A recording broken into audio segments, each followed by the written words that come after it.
Roads, we also always acknowledge the lands that we are on. So Royal Roads University is located on the traditional lands of the Kosepsum and the Lekwungen ancestors and families who've been here for thousands of years. So we're really grateful to be able to do the work that we get to do here each and every day. I'm working from home today as well, so I also want to acknowledge that I'm on the traditional unceded territory of the Kowetsin peoples in the Cowichan Valley. So always like to take this moment, no matter where we're joining from in the world, to appreciate and show gratitude for the lands that we are on. So today we are going to be talking about the Master of Arts in Interdisciplinary Studies. So my name is Christy Jones and I'm an education specialist today with the university, but today I'm going to be joined by a whole slate of wonderful folks who are experts in this program. So we will be joined a little bit later on by Nazee Mirshamsi, who is an alumni of the program. So we're thrilled to hear about her experience some more. And then we're also joined by Dr. Shelley Jones, who's the acting program head for this program, as well as the BA in Interdisciplinary Studies. And then we're also joined by Willem van Doesburg, who is the Interdisciplinary Studies program advisor. And then a few folks are joining us behind the scenes as well. We have Rhonda White, who is one of our enrollment advisors. She'll be helping out in the chat box, answering any questions that come up and things like that. And as well as Mark Dickinson, who is helping out with some tech support today. So if you run into any tech challenges throughout the session, you're welcome to just shoot him a private message and he can try and help you troubleshoot through that. All right, and just looking in the chat box to see who's joining us today. Wonderful, we have Art, who is working in the defense community, specifically search and rescue. Wonderful. We have Cindy from Toronto, where she teaches in the Bachelor of Child Development at Seneca College. That's awesome. Welcome. Good morning, Rhonda. Hi, Carla. She's a senior marketing specialist at Royal Roads. Lovely to have you here. If you haven't introduced yourself yet already, you're welcome to type it into the chat box now. So to go through our agenda really quickly, we'll start off with a brief overview of the Royal Roads University experience and what it's like to be a student with us. We'll go through the program at a glance, then we'll hear from our wonderful alumni, and then we'll finish off with some of the application process and requirements towards the end. So first of all, why explore Royal Roads University? The first point on here is that we see life as a qualification.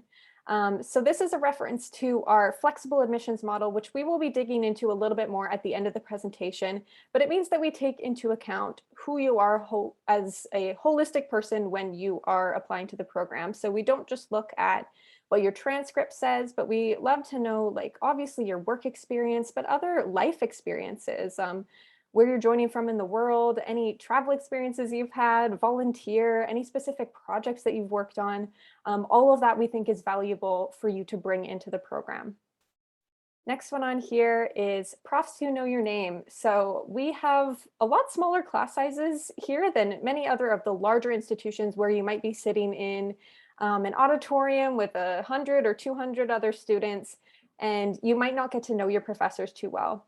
But at Royal Roads, you really get to make a connection with them and really draw on them for support throughout your class and throughout your program, which is really special. The next one on here is learning based on life. So we always make sure that what we're teaching throughout our programs is really current and reflects the challenges that are going on in the world outside of the classroom. So you can expect that to be infused throughout all of our programs. And we also really encourage our students to bring any challenges that they're experiencing in the workplace or just goals that they want to achieve outside of the classroom into the class. So you can really integrate that into what you're learning. Next one here is connections for life.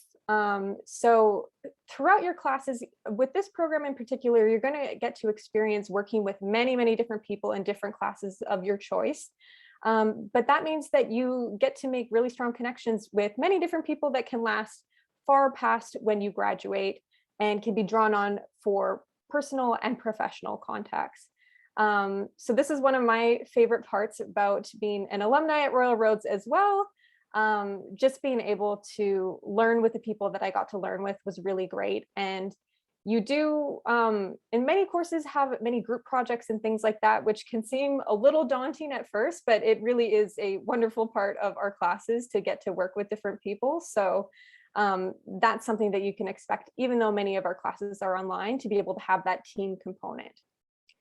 And then the next one on here, we were built differently. So we started out over 25 years ago with a mandate to offer programs for working professionals who might have different things going on in their lives. They might have a full-time job, they might have a family, might not want to leave home to go and pursue full-time studies. So we were built to be able to offer education in a blended format or fully online programs as well, to be able to offer that flexibility to our students.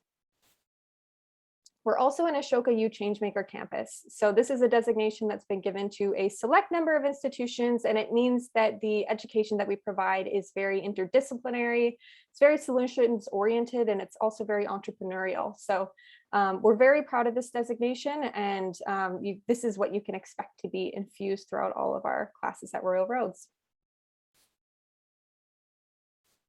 And if you have not been to our campus before, here is just a little snapshot. You might be taking many of your classes online. You might have a chance to take some on-campus classes or be part of an on-campus residency when it is safe to do so, of course. But even if you are taking classes online, we still want to let you know that this is your place. And even if you visit for convocation and things like that, we're so thrilled for you to come and check out our campus, because it is quite beautiful in my opinion. The top left-hand corner is a photo of Hatley Castle. So this is really a key focal point of our campus. It's really a hub where we have our surrounding buildings around it as well. So it was built in the early 1900s by the Dunsmuir family, and it's used today as a working building. Sometimes there might be lectures or classes or things like that in there as well as being used for different film projects and things like that. So there's usually a lot of activity happening in this building. The top left-hand corner or right-hand corner is the Japanese gardens. So kind of just adjacent to the castle, we have a whole network of interconnected gardens that you can go and explore. So the Japanese gardens is just one of them, but we also have the Italian gardens, rose gardens, a croquet lawn, lots of beautiful places for you to go and explore. And then the bottom left-hand corner is the Esquimalt Lagoon. So we're also right on the water, which is really special. And if you do like nature and wildlife, this is also a bird sanctuary. So there's usually lots of cool things for you to spot down by the water, and just take a tranquil walk down there when you're having a break from your studies and things like that. It's really great to utilize. And then the bottom right-hand corner is just a bit of an ode to the fact that we've been doing online learning for over 25 years. So no matter where you're learning from in the world, we really, it's something we've been doing for quite a long time, and we encourage you to make wherever you are located, your place, a part of your studies. So now I'm going to hand it over to Dr. Shelley Jones to take us through a bit more about the program. And I should mention as well, if you have any questions throughout the presentation today, feel free to type them into the chat box at any point, and we'll try to get to them as soon as we can. All right, good morning, everyone. Thanks for joining us today on the MAIS webinar. Yeah, so just a big welcome from all over the world, I see, as someone from Johannesburg and Toronto. And so it's always wonderful to be able to host these webinars and really engage with potential students from all over the globe. So I'll talk a little bit about the MAIS program. And who are the students that are interested in MAIS? Typically, they're students who are looking at complex problems in the world. Sometimes they're working in particular areas and they want to advance their knowledge and understanding in a particular area, but realize that, for example, if we look at the global crises we're facing today in terms of the pandemic or climate, we realize that we need to look at these issues from an interdisciplinary lens. And so MAIS students come to the program looking to solve these complex problems by looking at different theoretical perspectives, different methodological perspectives, and bringing those together, working with others from other areas as well to examine and potentially find solutions to these major issues. And so the MAIS program is, it's a rigorous interdisciplinary program, but it also has a lot of flexibility, which enables the students to create your own academic schedule. So we have 8 different fields of study, and Willem will talk about that in a little bit, in a few minutes. You're building a personal schedule, which enables you to continue working. Many of this MAIS students, probably most, are already working in a particular area. They have careers, they have professions, and so the MAIS program really enables them to continue working and take courses and the MAIS program at the same time. And as Christy mentioned a little bit earlier, because of the actual demographics of the students, because people are working in different areas and have different professions coming from diverse backgrounds, they're able to build networks across these different areas, which I believe from what I've heard from MAIS students is this has been a very valuable aspect of their programmatic experience as well. These relationships have lasted long past the end of their MAIS program and into their professional lives.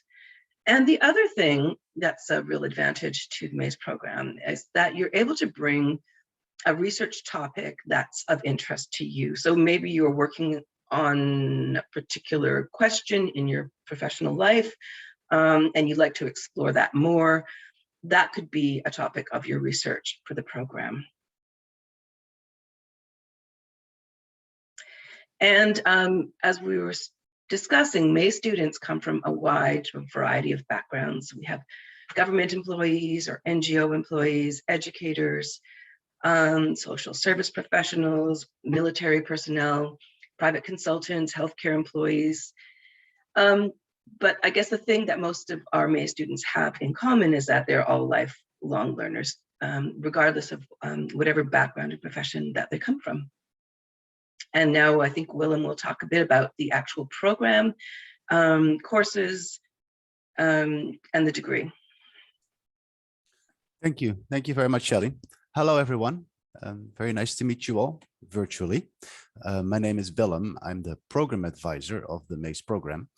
That means that when you apply to the program or when you're interested in a program like you are right now, I will be then one of the first people to connect with you about what can your program look like.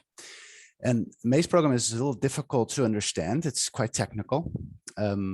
So we've made this little graph here that will show it as easy as you can. So basically, the program here in the center at the green ring, there are a few perspective courses, program required, that you'll take at the start, and we have the INDS 505, the INDS 500. That's basically a writing course and a theory of interdisciplinarity course. And there's a third one as well that you can then take later, but I'll get to that later. But those 3 are program required. And then basically you have three options to choose. So 3 exit options, so to say. For example, option 1 would be you choose entirely the program online with online courses. That means that you can choose up to 9 elective courses, and those can be from those several areas that Shelley mentioned earlier, up to 8 different fields of study. And because we're an interdisciplinary program, we will ask you then to at least choose 2 disciplines and limit your course choices within one area to about 6. So option 1 is online courses. So that means 9 courses elective and then the 3 program required. So option 2 is basically also a course-based option, but there is a so-called residency as part of that. And a residency are a set of courses, and we call them blended, but a little bit internal language perhaps, but it's basically 3 courses or 2 courses at the same time. There's about 4 weeks online in those courses. Then there's 2 weeks on campus and then another 4 weeks online. That's kind of the typical idea of a residency. So what you do is you come to campus for those first 3 courses, right? And then after that, the rest you can take entirely online. So in this case, a 3-course residency, for example, plus then 6 elective online courses. And then option 3 would be then taking a social science research exit, so to say. And there's a few ways of doing that. So you, of course, first do the program-required courses, then you will add the elective courses, a few elective courses to focus in on your ideas and your topics. And actually later on we have Nazee, one of our recent graduates, who actually took this option. So she took a few online courses and then closed up the MAIS program with a major research project. But we have actually several options. We have 3 options for research within the MAIS program. So the program required courses, then you can take some electives, and then you can either take a thesis or a major research project. And both of them are the same values. So it's the same idea, but the thesis is, I would say, more formal. There's a committee, there's an external review, there's a need to publish, right? And then a major research project could be a more, there's, for example, a project sponsor you can have. There's no need to publish. And you work together with one professional, so one supervisor with the credentials that will guide you. So those 2 are the larger research options that you can close the program with. But we have also a new option here that is the research paper, 6 credits. So that will give you a little bit more space for some other elective courses. So let's say you can't choose which course to leave out, then you can you can go for the research paper, 6 credits, and then have a little bit more space for individual online courses. So that's in a nutshell the program.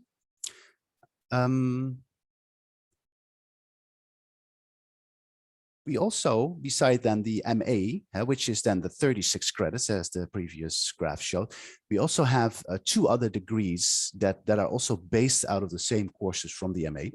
And the first, the main circle in the middle, right, that I just showed, has those 3 core courses in there. If you complete those 3, you can also graduate with a certificate in interdisciplinary studies. And let's say you add 3 more courses, so 3 more elective courses to that.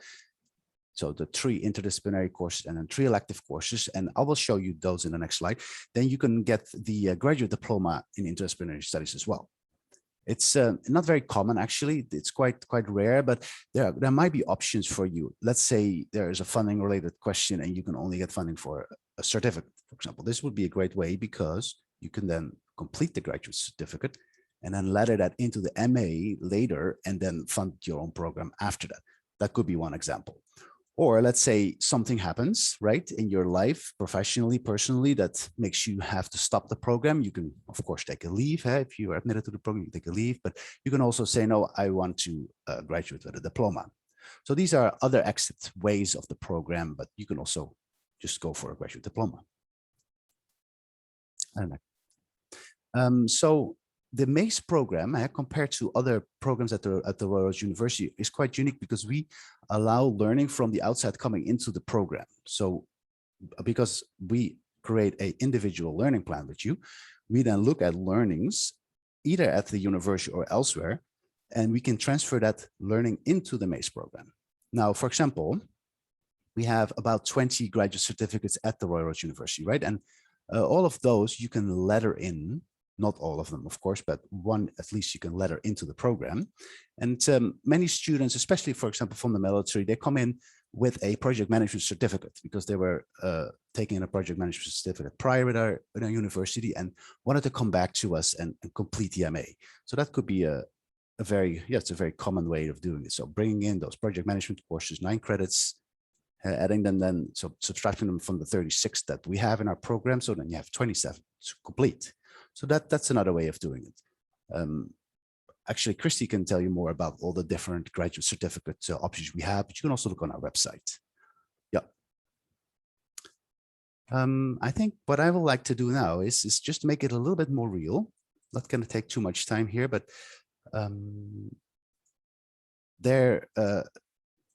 what is really helpful is just to have a look at this program guide. And the link is, I believe, in the chat or also on the slide. And so when I talked about those exit options, right, those 3 different versions, option 1 has the online course as well, then this is where you can find the course choices that you have. So you go to that page, and then, for example, you look on online courses. So this will be consistent with option 1, entirely online. And then you see all these different areas of study here, from education, environment, to leadership, business management. So if you click into one of those areas, then we have kind of curated all these courses that have a business affiliation or a business acting to them. And for example, you can take courses from all over the roads through us, because we have then vetted and curated this list for you that then you can take from other schools. So we arrange that for you. And for example, we have leading innovation courses, we have coaching courses, there's global leadership in there. It's from all the 8 different areas.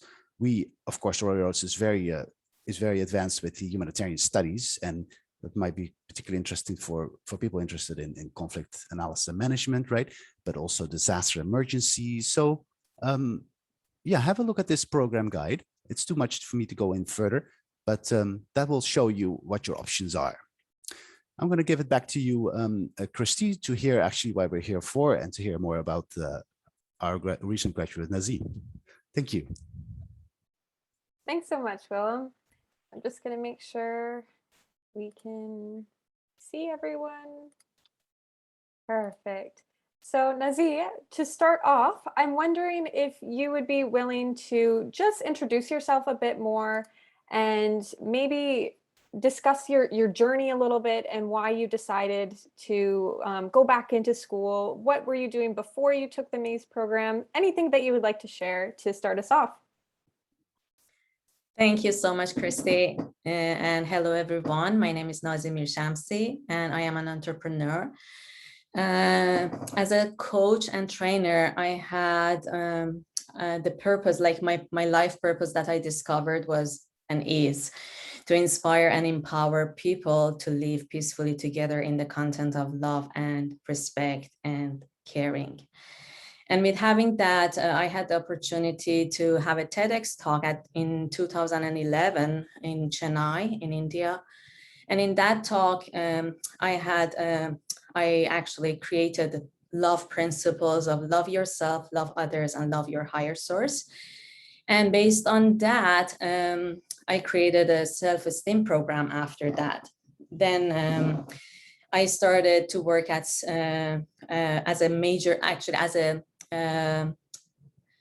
pilot project. One pilot project I started in one of the schools in our town for working with students at elementary level and teach them how to embrace their uniqueness and how to love themselves, how to be respectful to each other. Through the concept of the puzzle, I started that with them. And but for starting that, I actually had a meeting with the counselor of the school, and she kind of like looking down at me and was saying to me that, oh, you need to get credential from a Canadian university that will help you to be easier to be fit in school district and everything like that. And I just took this under this advice, put it aside and didn't pay attention to that. But I have always been a lifelong learner and I always wanted to learn more. And I would love to come back to university, but I didn't believe that I can do that with my bachelor degree, as I had my bachelor degree back home from Iran, and it was English to Farsi in my bachelor. So this all these together made me to think, okay, maybe I need to go back to school. And I was just checking with University of Fraser Valley a few times, and one time one of the advisors, he told me about Royal Roads University, and I started to discover more about Royal Roads on the website and contacting people, and they promised me, they told me actually, yes, you can bring your evaluation of your credits from your bachelor degree, and then you will have a test for your English level, and then you may be accepted. So I did that, and they said, oh, okay, everything is fine. But one thing that they raised up, and they said that you need to bring the actual the original transcript of your university for your bachelor degree. So that was the time that I really advocated, and for myself, I just wanted to badly to get in. I was thinking that they already told me yes, and now they are saying, no, you have to bring this. And then I just started to get a little bit serious, and I said, guys, you told me that you are going to get me, and you have to get me, and I have no point that I can go and get the original transcript. So I'm so happy that finally it happened. They accepted me, and I started this program. And I'm so, so happy and super grateful for this. I hope that I answered your question with this. Yeah, no, totally. And, I think I'm so glad that we were able, we have students who come to us from all over the world, and I'm so glad that we can work with each of you to kind of assess your credentials from no matter what they look like and things like that. So you're able to take the program, and I'm so happy you found this one. And that program sounds like it's so needed to have in schools and to be teaching young people. So I'm happy you made it into the MAIS program. And I'm wondering now, like, what aspects of taking this sort of interdisciplinary program help you meet your goals and get you to where you thought you needed to be? Okay, thank you. Yeah, actually, at the beginning when I started, I had no idea how does it going to be look like, right? So like any other journey that you start in your life, so anything that you take, it's just you take the first step. And then I had actually the variety of the courses available at the time when I was enrolled, it was not as good as right now that I was looking at the courses that are available. I was thinking, oh, I wish that this course was available when I was enrolled. So there is more variety, and it's sorry, I'm lost in your question again. So can you repeat your question? Yeah, no, of course. So I guess which aspects of the program helped you meet your goals, or what was all the aspects of the program, I can tell, and just the flexibility of the program, it was a huge thing that helped me. That for me it took 6 years to get my master's degree. It's kind of like embarrassing, but at the same time I'm so proud of myself because I finally did it. And life happened a lot in my life. So it was my daughter's situation in her life and transitions that she had. It was my dad who was so sick, and I needed to take off for 1 year, and I got that year off. Actually, I was just not sure how does it work. And then I believe I talked to Willem, and he said that you can take off for 1 year, the full year, then you won't be worried if you want to travel back to your home country and coming back here. So you can do that easily. So, and as the wonderful, like the last part of my program, the wonderful part of it was that I had my directed study course that I had no idea that this is available too, right? So when I was looking at the courses and I was just trying to fit the courses that are meeting my need, I was so happy with so many of them. Some of them I was just getting them because I needed to make my plate full. But when it happened that I had this chance of having this direct study with amazing instructor Dr. Frederick Folvet, that I believe, again, William introduced him to me. So I put my focus on social emotional learning based on what I had from my coaching and training with Jack Canfield in Success Principles, that I had all of those in place. Then I wanted to bring my focus to helping, bringing more peace to people. And then I thought, okay, so these people could be students at school. So because I had also that pilot project that I explained at the beginning.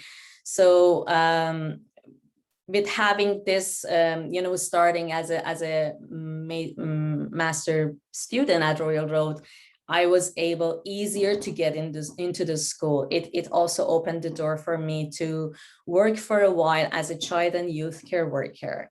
And it actually opened the doors for me more. And it helped me as a child and youth care worker. I was more in connecting with the teachers, so it helped me to kind of like examine what I have created already for teaching to the teachers and to the students, for this concept of uniqueness and being grateful for who they are and be respectful to each other. All these things, it handed, you know, it gave hand in hand, and just it happened easier for me. Yeah, thank you, Nazee. And I think that's one of the strengths of the program, because in your case, you could have gone several ways. You could have gone the entrepreneurial route, but you went the education route. And I think that's portrays the strength of the program, is that with our program, you can decide on a research yourself. You're not getting elected by others. So you come in with your project. And then during your project or during your journey with us, you were able to decide on a different pathway. And we still were able to match you with an education professional, in this case, Frédéric. Yeah, that was really nice, because I thought you were going the entrepreneurial route originally, because that was your background, right?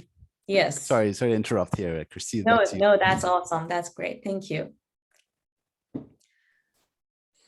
Yeah, no, so cool. And yeah, I guess going off of that, I'm so glad you mentioned just kind of like your experience with going throughout the program and needing to take breaks here and there. I don't think that's embarrassing at all. I think that's actually like so cool that you were able to, you know, have times in your life where different things could take priority, and it was able to be flexible enough that you could take those breaks and still get your degree. And yeah, I know Rhonda answered a few questions in the chat about like how long you can take some of these, take the graduate certificate and then the whole master's. So Rhonda answered wonderfully in there as well. So technically you have up to 5 years to complete the graduate certificate. So that's that first step there. And then in the master's, you can take up to around 7 years. So it's really wonderful. And to go off of that,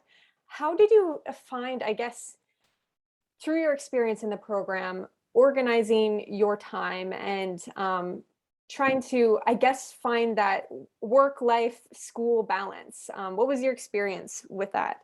Yeah, at the very beginning, it was actually, I found it really super hard. I already told you, Christy, the other day that at the very beginning, after starting, I think it was a few weeks that I started the program. And I found it very, very hard to catch up with all those reading that I was assigned to.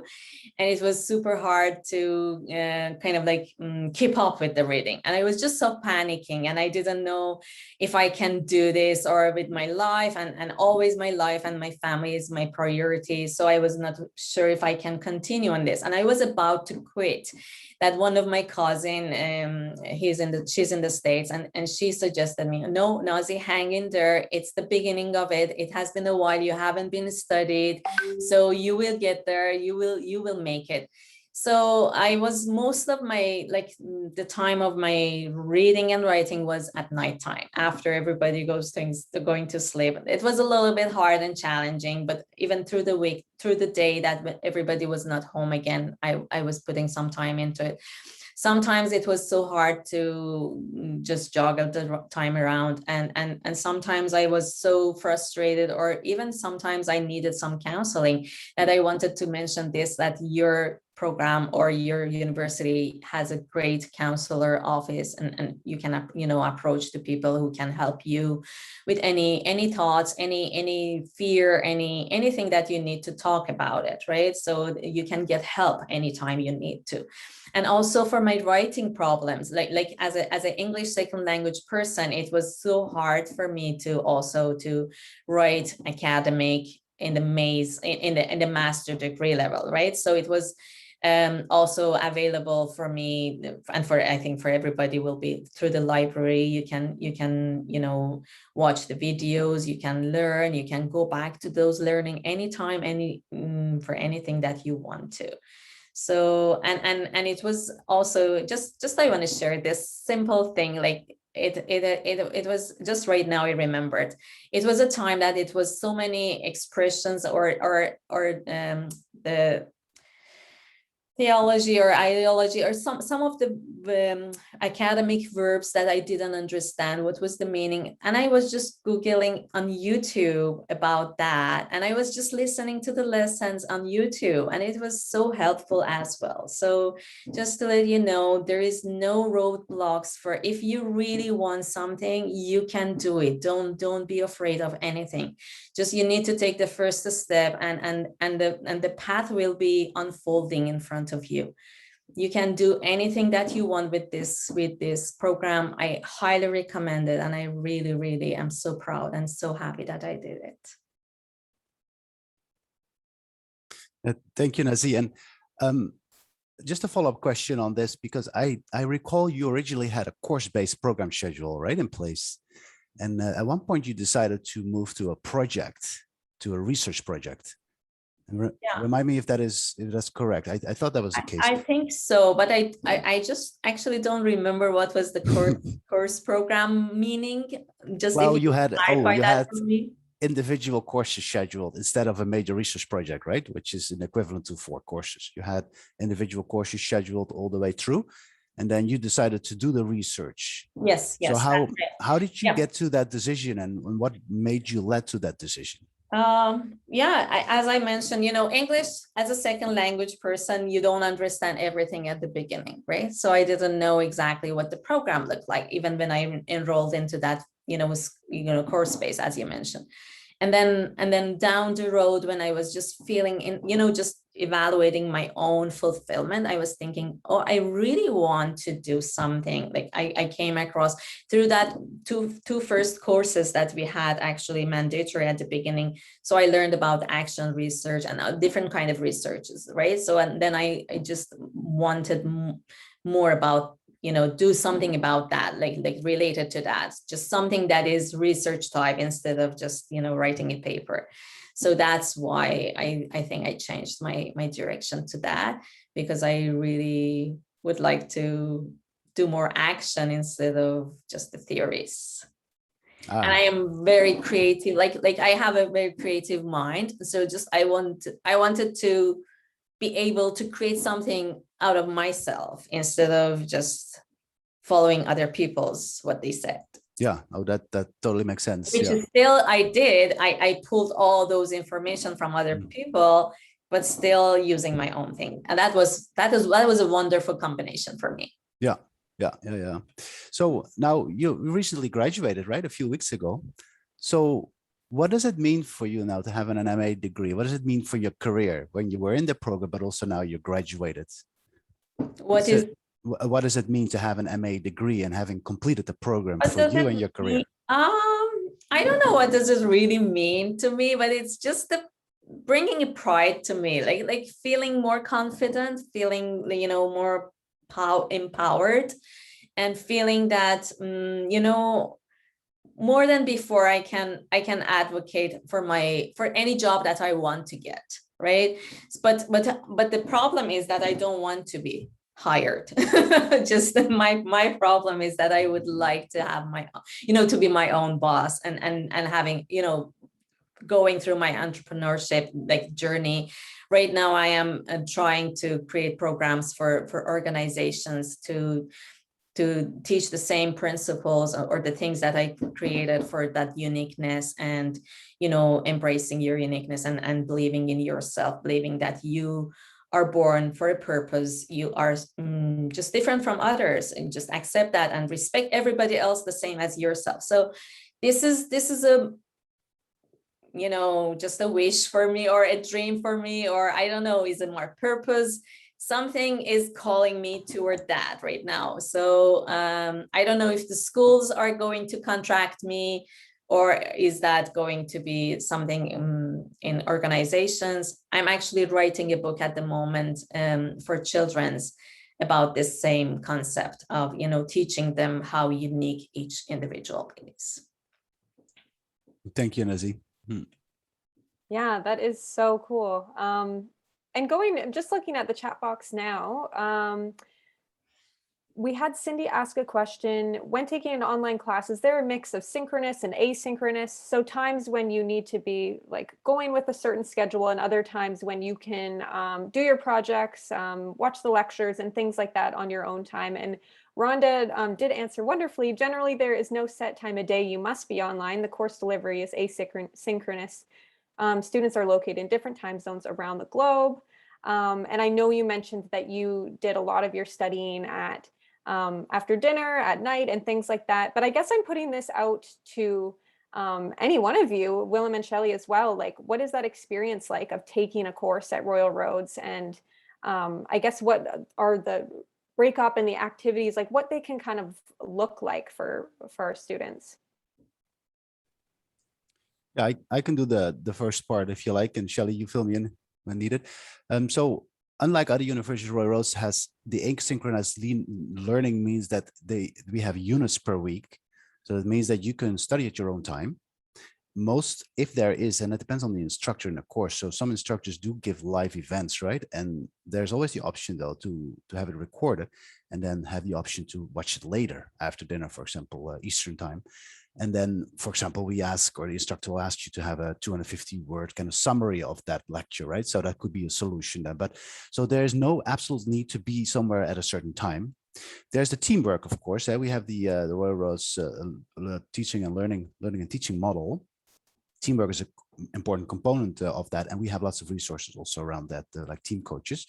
But asynchronous learning Royal Roads is you have units. For example, typically a course is about 10 weeks, so each week has a unit, and then each unit has its own assessments or deadlines to it. So even though you have lots of flexibility during your time to do what you want when, there are still deadlines at the end of the week. Is that correct, Nazee? You've been in it. Yes, that's correct. And also most of my instructors were so flexible that I was always last minute person. And I always was asking them, can I extend my time? So, and they will give you extension of time. For example, instead of like 12 at night, it's going to be closed. So if you email them and ask them for extension, then you will be accepted for one more day if you needed to. So that's one. Yeah, we have an office of accessibility service as well, right? That with the correct documentation, you can get an academic accommodation. That means that you can get extensions. Yeah. Yes. We have a process for that. Yeah. Yep. Christy, you had a few more questions, I believe. Yeah, I have a few more on my list here that I would love to know. I guess, what was your experience as well? Because in a lot of our programs, we have a cohort model where you move throughout all of your classes with the same group of people. But in this program, you often get to experience being in classes with lots of different people. And some of them you can see some familiar faces in a few different classes, or other times it can be a new group each time. What was your experience of kind of moving within different classes, within maybe cohorts that were already existing, and working with that many different people, I suppose, and working within different like subjects too, because you took things that were in several different topic areas as well. Yeah, it was actually, to be honest with you, it was a little bit weird experience because of my experience of like mine took this long, so I could never make a friend in this, and I could not be in any cohort, like when so it's kind of like when I was just, for example, the instructional, what was it, Willem, the name of it, instructional design. Yeah, from the school. That was one of my courses that people were more instructors, like educators that were involving in this. And they were in the same program before, like they had built a relationship, and I was just a stranger between them. I was feeling like a little bit, specifically for the teamwork. Sometimes the instructors want you to do the teamwork, and it was also because of my language barrier too. It's sometimes so hard for me to catch up between the conversation that two people have with each other. So to listen to the details, what they are saying to each other, it's a little bit hard. But when somebody talks to me, I can interrupt them and ask them, okay, what did you say? Or just, it was a little bit hard for me to catch up into the team or group conversations that we had with each other. So to your question, just it was a little bit hard time whenever I was with my cohort, or sometimes it was good. Some of them, they were so nice and so friendly. It depends on people, right? We are unique individuals. We are different, coming from different backgrounds, different part of the world, and some people, as you said, they already have been together. Some of them they're new like me. So I think if you still always look up and believe in what you want to do, these are no problem at all. That's my opinion. That's well said. And that's why we also put it actually on the personal statement. Self-directiveness is a very important component for a MAIS student, right? To be agile and be able to jump into cohorts and, not in an extrovert way of presenting yourself to others, but just being aware that you are jumping into other cohorts over and over again. You could be doing that up to 3-4 times, right? And that you need to be able to deal with that. So it could be a little bit of a lonely journey in some ways, because you're not part of a really strong cohort.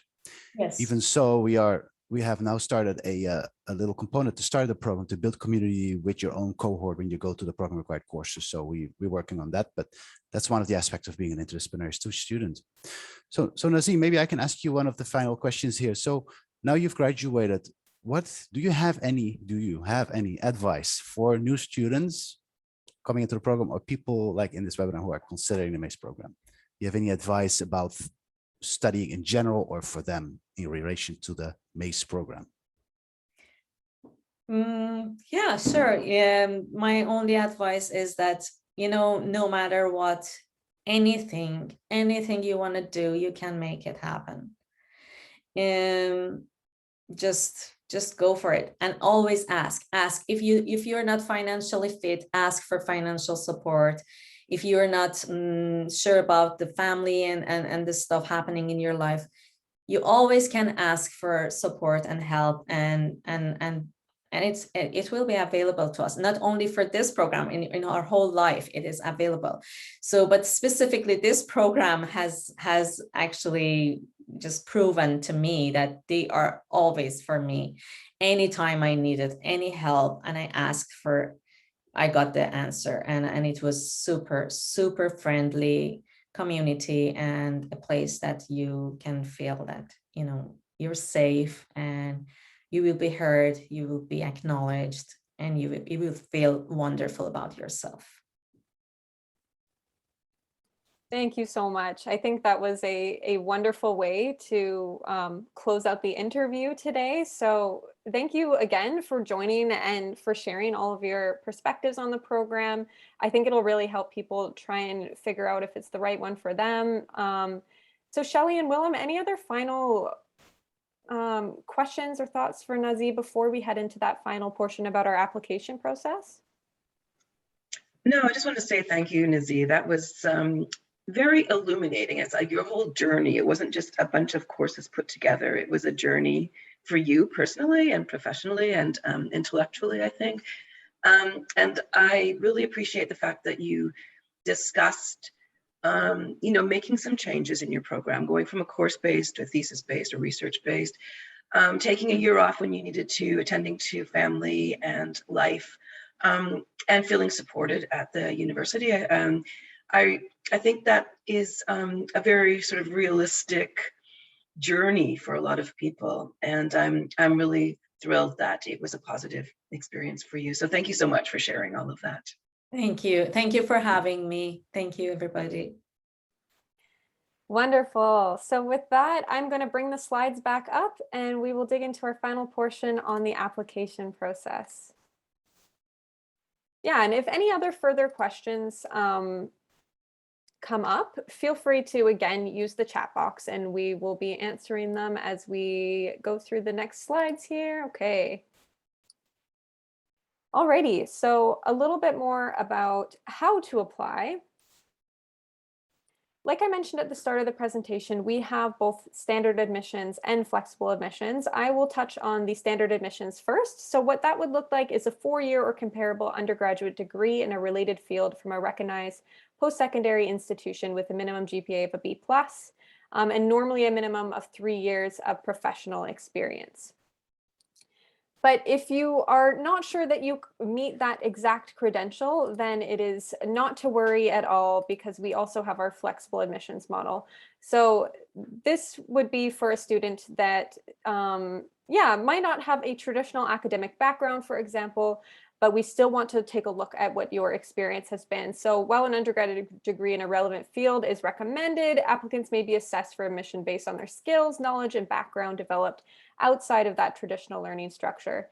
So this is assessed on a case-by-case basis. So you're welcome to reach out to our enrollment team as well to kind of discuss your background and figure out if you would be eligible for the program. Alrighty, so to start off the application process, there is an online application fee of $128.81 to start it off. It's a very specific number, I know, but then once you get that started, there is some supporting documents that you will submit along with that. So usually the official transcripts are the first one on that list. So we do, if those can arrive from your previous institution directly to the university, that is the ideal scenario for sure. And we know with COVID-19 and things happening right now, some institutions have been doing emailed transcripts instead, and we will accept those too, just because of the times that we are in. But the best case scenario, or those do need to arrive to us sealed when they arrive. So we always like to say that if you are ordering official transcripts, it's best to get one set of transcripts ordered straight to the university, and then one to yourself so you can take a peek at those yourself so they can arrive sealed to us. The next one on here is a detailed resume. So this can be quite a bit longer than your typical job application resume, for example, because we really want you to include everything that will be become a part of your eligibility. So that is, of course, your educational experience, your work experience, but can also include things like volunteer, certain projects you've worked on, things you've been a part of, anything that you think would contribute to your eligibility. We want you to include that in the resume. So then next on here is your personal statement. So this is a wonderful one-page document where you can really put down onto paper why you want to take the program, how it will help you reach your goals, digging into a bit more of your past experiences and things like that. It's a really great document for us to help get to know you. And like Willem was saying earlier, speak a little bit to, some of your qualities that will really make you a good fit for the MAIS, like the adaptability piece and being able to be self-directed and things like that, because it is such a highly customizable program. So these are things you might want to speak to in the personal statement. And then last thing on here is the 2 letters of reference. So we did have a question earlier up about the reference letters and how do you get a reference and things like that. And it can be, I've been in the same shoes where you're almost ready to complete your application, but you're just waiting for those last people to submit their reference letters. But my advice for that is we have 2 letters of reference here, but you can submit more than that. So if you're worried about the timeline, if you're applying with not too much time before the deadline and things like that, I would ask more people than that to submit a reference, and then you're not waiting on those final people to send one in or things like that. And then as long as it's, ideal if it's from a professional or an educational background, but people who can speak to your character, your experiences, things like that. And as long as they're not like a relative or a family member, things like that, those are the kind of references we'd be looking for here. So some key dates, our next intake date is coming up soon. It's January 24th, 2022. So the application deadline for that will be October 24th, 2021. And if you are looking to apply a little bit further down the road, our next intake after that is September 6th, 2022. And then the application deadline for that would be in June. So if you are thinking about taking the program, it's best to get an early start on your application, because we have what we call rolling admissions here at the university. So we don't wait until the application deadline to then let you know if you've been accepted into the program or not. If you apply much earlier than that, that means that we can just tell you if you're in the program or not with a lot more notice. So that will help you kind of figure out anything to do with your schedule that you might need to look at, your finances and things like that, to help you really prepare and set you up well to begin the program. So it's always best to get an early start on those applications.